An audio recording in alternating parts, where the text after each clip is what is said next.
very sporty as a child at all, and until I developed my disability at age around 16, 17, I thought I'd better get involved in something to get me out of the house and stuff like that. So I got involved in wheelchair rugby, and from there, when I didn't see that I was going to progress to a world-class level, I looked around and found the sport of Boccia.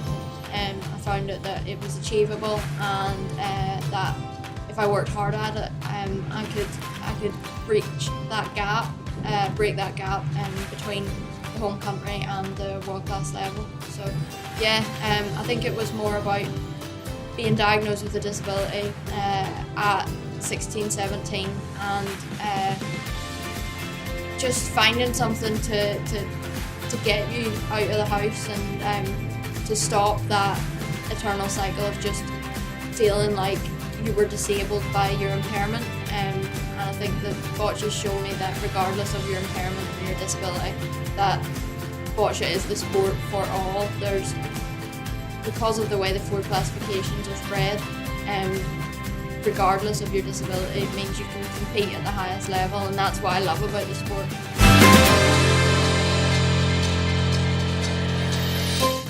It was a local club was set up, and I just went along, and I was still playing rugby at the time, and I loved the fast adrenaline of the rugby.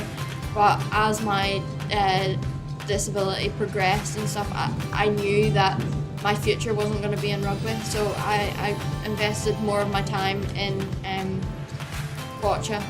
But that's not to say about the rugby. The rugby was great when I was able to compete at that level.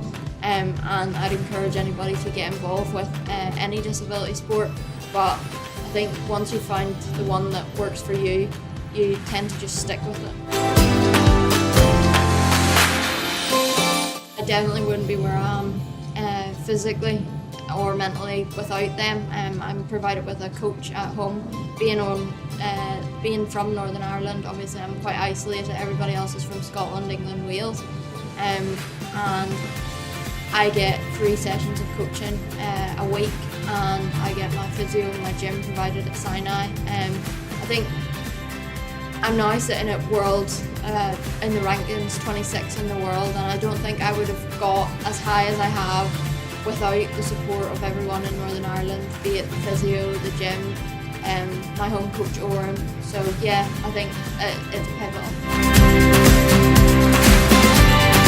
Nah, that is like, nah, I don't like that, and I just feel like I'm an ordinary person who their day job is to throw balls, and if I'm alright at that and I can compete, then that's my game. If it helps other people get involved in the sport, then that's fine. I'm happy to promote the sport as much as I possibly can, but yeah, no, I don't see myself as a role model. I think just being open to the possibilities. With Boccia, I think, and with a lot of other sports, you can tend to write yourself off, oh, I can't do that.